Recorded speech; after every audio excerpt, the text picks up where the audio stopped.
¿Quieres mejorar tus tiempos por vuelta en el circuito de Silverstone y aprender a cómo hacer el setup? Pues quédate en este vídeo porque te voy a explicar detalladamente cómo hay que hacer el setup y cómo hay que trazar en el circuito de Silverstone. Así que vamos a ello. Como siempre empezamos con la vuelta, estamos en la recta principal y aquí no tenemos el DRS, en esta recta no está disponible este dispositivo, principalmente por la curva número 1. Una curva en la que nos podemos ayudar un poco del piano exterior y en un Fórmula 1 moderno es a fondo sin ningún problema. Por esto es por lo que el DRS no está permitido. Aquí, algunas temporadas atrás se permitió y hubieron accidentes por este motivo, por lo que por seguridad no está permitido, ya que en esta curva, aunque sea a fondo fácil, estamos llevando el coche al límite y de hecho muchos coches no pueden hacerla a fondo, hay algunos que incluso tienen que frenar. Y para poder coger esta curva lo más rápido posible es básico poder clavar el vértice, hay que cogerlo a la perfección, pero ojo, no te subas sobre las bananas que hay en el interior, porque esto te hará descolocar el coche y estamos yendo a una altísima velocidad, por lo que cualquier error se paga caro. Llegamos a la curva número 2, una curva que no tiene mucho misterio, es a fondo para cualquier coche y lo único importante es la salida. En la salida lo importante es frenar recto en la frenada de la número 3, por tanto digamos que tenemos que frenar en diagonal hacia afuera o bien quedarnos en la parte izquierda del circuito. La 3, una frenada complicada, especialmente al final porque es fácil bloquear los neumáticos, ya que vamos muy lentos y la aerodinámica no nos está ayudando en ese aspecto, por lo que ten cuidado a la hora de bloquear los neumáticos. En el vértice es importante cogerlo, pero si te lo pasas medio metro no te va a hacer perder gran cantidad de tiempo, porque lo importante es acelerar bien. Si decides coger el vértice, tienes que tener cuidado con no subirte sobre la banana, porque es bastante alta y te hará perder tiempo, ya que en esta curva lo importante es la salida. En la salida no te puedes abrir del todo, ya que te tienes que mantener en la parte central del circuito para poder pegarte a la derecha de cara a la siguiente curva. En esta curva número 3 es muy fácil perderlo en la parte de atrás en la salida, por lo que tienes que tener mucho cuidado al dar gas. Además, estaremos dando gas desde una muy baja velocidad, por lo que es muy fácil que las ruedas traseras patinen. La curva número 4 es una curva bastante lenta que nos da paso a la primera zona de DRS. Pasa lo mismo que en la anterior, si no coges el vértice no es un drama, lo ideal es cogerlo, pero si te pasas medio metro todavía tu vuelta sigue siendo válida. Porque lo importante es acelerar a muerte, aquí hay que dar gas de la mejor manera posible, porque nos sigue una larga recta y una larga aceleración. Empezarás a dar gas con bastante ángulo de volante, por lo que el sobreviraje es muy fácil que aparezca en las ruedas traseras, así que ten cuidado en ese aspecto y estate preparado para contravolantear. La número 5 para un Fórmula 1 es a fondo, pero para otros coches quizás es más complicada hacerla a fondo. Abrimos el DRS y tenemos una larga recta. Llegamos a la frenada de las 6, una frenada que aquí el DRS es importante tenerlo en cuenta. El DRS se cierra o bien manualmente o bien cuando levantas el pie del gas o frenas, por lo que por ejemplo Lewis Hamilton lo hace en muchos circuitos, el cerrar el DRS de manera manual para de esta manera cuando aplique presión sobre el freno tener la máxima carga aerodinámica posible. La manera más convencional es simplemente frenar y que el DRS se cierre automáticamente. Lo que pasa es que habrá unos milisegundos que tarda el DRS en cerrarse que no tendrás la máxima carga aerodinámica. Por lo que aquí puedes utilizar ambas técnicas, porque vamos a entrar con muchísima velocidad a esta curva, vamos a primero girar y después frenar. En otros coches hay que frenar antes de girar, pero en Fórmula 1 como tiene tantísima carga aerodinámica nos podemos permitir ese lujo. Pero claro, es un lujo que nos puede salir caro, porque si entramos con demasiada velocidad y giramos demasiado bruscamente, lo podemos perder de la parte trasera en la entrada de curva. Y vamos a cerrar la curva al final. Vamos a entrar a la curva con mucha velocidad y poco a poco vamos a ir frenando el coche para en el último momento coger el vértice. Podrás identificar el vértice porque están las bananas, las cuales de nuevo debes evitar. Y en la salida nos vamos a abrir para encarar la número 7. Una curva que nos permite diversas trazadas y poder jugar en este aspecto. Es una curva muy larga y bastante lenta y tienes que tener mucha paciencia a la hora de dar gas. En esta curva principalmente tenemos dos trazadas. Una que es como un triángulo, coger el vértice al principio, abrirse, rotar el coche y luego coger el vértice al final y acelerar más fuerte. Y otra más convencional es mantenerse pegado y poco a poco te vas abriendo hacia el exterior. En la del triángulo tienes menor velocidad de paso por curva pero mayor aceleración y en la otra tienes mayor velocidad de paso por curva pero menor aceleración. Puedes usar la que quieras y sobre todo con la que te sientas más cómodo y tu coche se adapte mejor. Otro punto complicado de esta curva es el punto en el que empiezas a dar gas, porque si empiezas demasiado pronto quizás en la salida te vas fuera, por lo que es importante saber cuándo hay que aplicar presión sobre el acelerador. Pero ten cuidado porque aplicar demasiada presión sobre el acelerador puede hacer que lo pierdas de la parte trasera ya que estaremos acelerando con mucho ángulo de volante. En la salida te puedes comer todo el piano y también la parte que está pintada de verde, porque eso es hormigón y tiene bastante grip. La curva número 8 no tiene mucho misterio, es a fondo para todos los coches y lo único que debes saber es que debes girar lo mínimo para que el coche se pare lo mínimo.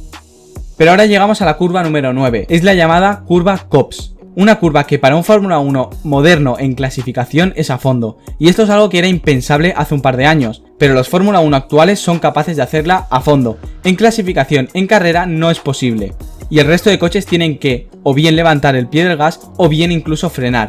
En la entrada te puedes ayudar un poco de los pianos exteriores para de esta manera poder abrir un poco la curva. En cuanto al vértice, es básico que lo claves, porque aquí pasarte medio metro te va a hacer perder muchísimo tiempo y muchísima velocidad de paso. Por tanto, pégate bien al piano, pero no te subas sobre la banana, porque en este circuito, ya lo habrás ido viendo, son bastante altas y vamos muy rápido, así que evítalas en estas curvas de alta velocidad. En la salida, cómete todo el piano exterior, porque es un piano bastante plano y tenemos el típico piano, que en este caso es blanco y negro, y luego tenemos el piano verde y blanco. Ambos los puedes coger, pero ojo, no te pases porque la escapatoria es de asfalto y como te pases los límites de pista te pueden poner una penalización. Pasada esta curva de Copse, llegamos a una de las secciones más bonitas de todo el calendario de la Fórmula 1. Estamos hablando de las curvas rápidas, que se conoce como el complejo de Maggots y Beckett. Son 5 curvas, la número 10, 11, 12, 13 y 14. Y todas dependen de la anterior, por lo que es importante clavar la trazada en todas y cada una de estas curvas. La número 10 es a fondo para prácticamente todos los coches y lo importante es que claves el vértice pero no te subas sobre la banana. Aquí estamos yendo muy rápido y la banana es muy alta. Llegamos a la 11, una curva que para un Fórmula 1 es a fondo, pero para otros coches no es así y hay que frenar.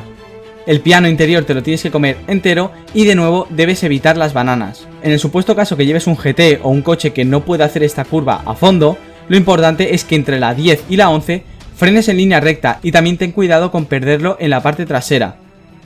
En la salida de esta número 11 depende de cuál sea tu coche, si tiene menos carga aerodinámica te tienes que pegar a la derecha del circuito. Si es un Fórmula 1 moderno te puedes permitir el lujo de entrar un poco más rápido en esta curva número 11 y quedarte digamos en la parte central del circuito, porque lo importante es encarar bien la número 12, es una curva muy importante y muy difícil. En la 12 en un Fórmula 1 simplemente nos puede bastar con levantar el pie del gas. Hay algunos pilotos que deciden bajar marcha, pero en la pole de 2019 que la hizo Bottas, ni siquiera bajó marcha, la tomó a octava velocidad. En otros coches con menos carga aerodinámica, esta es bastante complicada, y lo importante es cerrar el vértice al final y quedarte pegado a la parte izquierda del circuito. Otra vez, las bananas evítalas porque vamos muy rápido. Siguiente curva, la número 13, una curva importantísima porque nos va a dar toda la aceleración de cara a la larga recta trasera. Y esta es la curva más importante de toda la sección rápida. Por eso es por lo que nos mantenemos pegados a la izquierda al salir de la 12, para poder tomar esta número 13 lo más rápido posible. Y aquí sí, un Fórmula 1 tiene que frenar y reducir marchas. El tema de esta curva es que hay que sacrificar la entrada y potenciar la salida, es importantísimo. El vértice lo debes coger y te debes mantener alejado de las bananas. También debes dar gas lo antes posible, pero tampoco te pases de dar gas demasiado pronto porque te puedes pasar la salida. Una salida que nos vamos a comer el piano blanco y negro y también la parte verde que de nuevo es simplemente pintura. Así que nos vamos a abrir al máximo. Y luego la 14 no tiene mucho misterio, es a fondo para cualquier coche. Lo único es que debes girar lo mínimo posible para perder la mínima aceleración posible. Estas curvas ya has visto que son muy seguidas y son rapidísimas, por lo que es probable que se produzca el subviraje, así que debes modificar el setup si este fenómeno se produce. También es bastante complicado clavar la referencia de giro, y debes saber que girar un poco más tarde o un poco antes significa que esa curva no la vas a hacer perfecta, ya que si giras demasiado tarde no podrás coger el vértice, y si giras demasiado pronto encararás la curva antes y también tendrás que ir más lento. Así que es importante girar en el momento justo, y este momento no es para nada sencillo de detectar.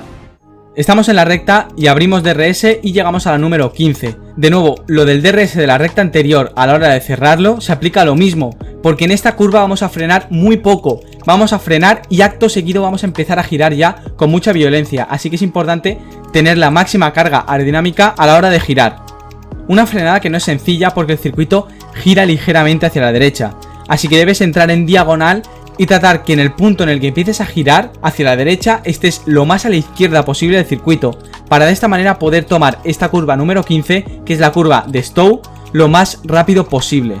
Y el vértice en esta curva lo debes coger, pero no cojas las bananas porque de nuevo vamos muy rápido y pueden desestabilizar el coche. Acto seguido nos vamos a empezar a abrir y vamos a ir a buscar el exterior del circuito.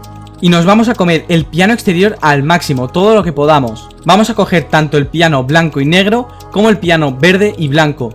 Pero cuidado aquí con los límites de pista porque la escapatoria es de asfalto y como te pases te pondrá una penalización.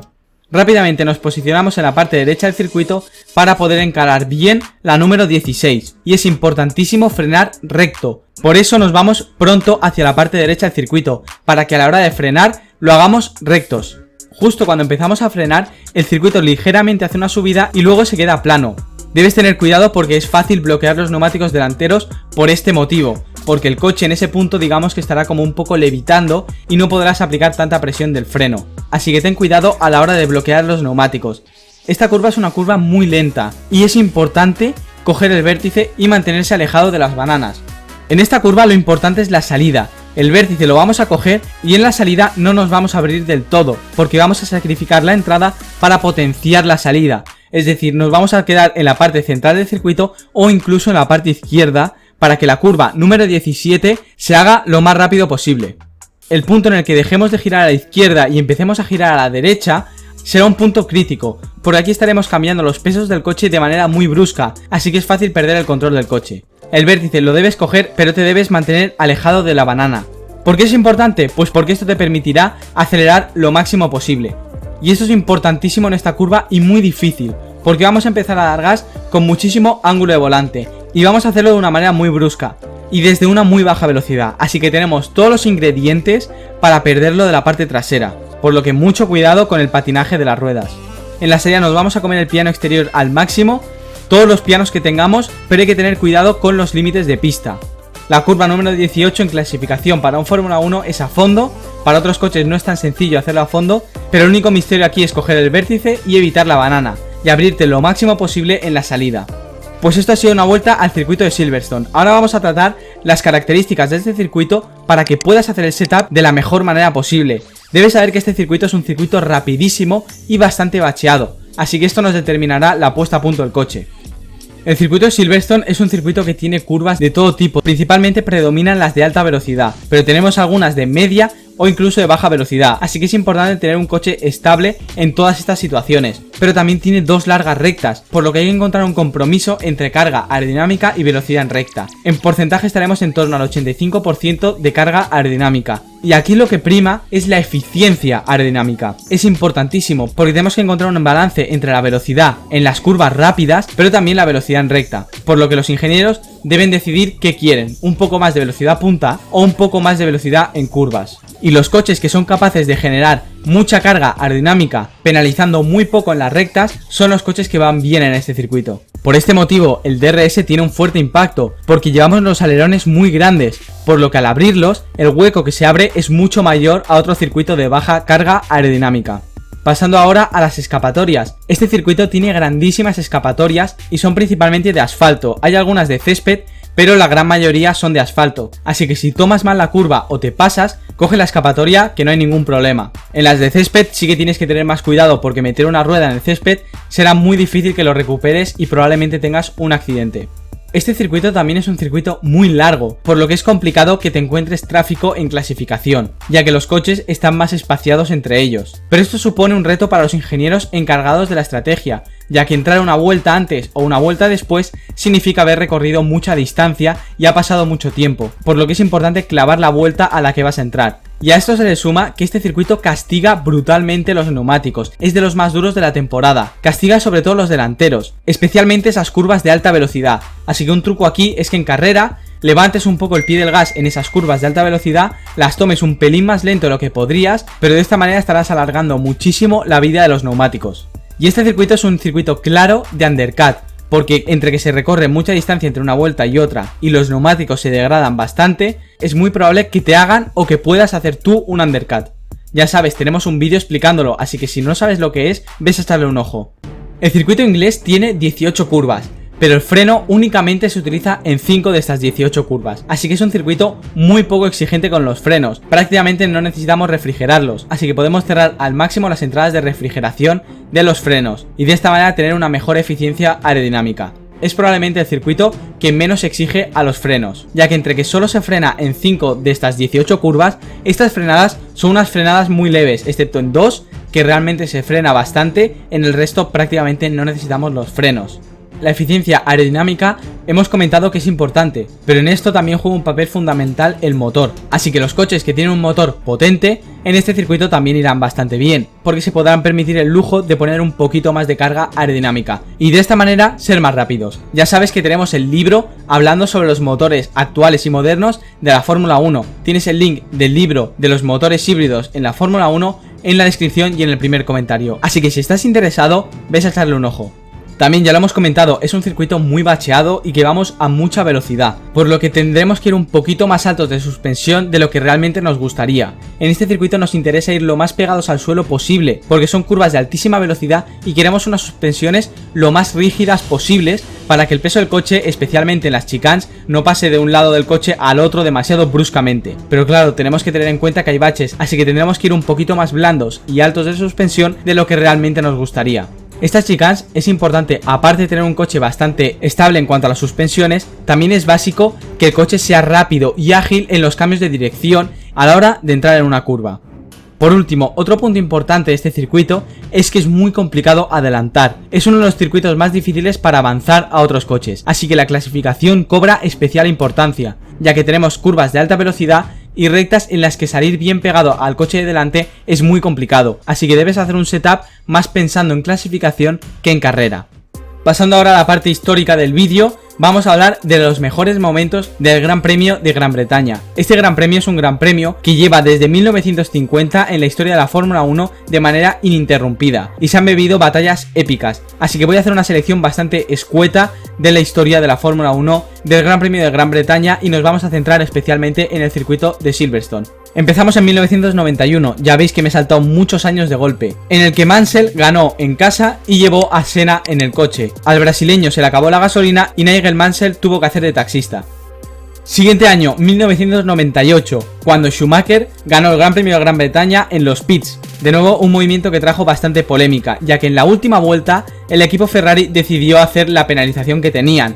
Y claro, en este circuito la línea de meta está muy cerca de la última curva, así que lo que hicieron fue entrar a box, hacer la penalización y cruzar la línea de meta desde el pit lane. Schumacher acabó ganando la carrera, pero la polémica estaba servida.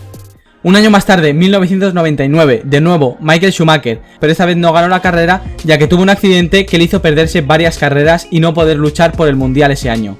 Pasamos a 2008, la primera victoria de Lewis Hamilton en terreno inglés bajo la lluvia. Ese día Lewis Hamilton dio un recital.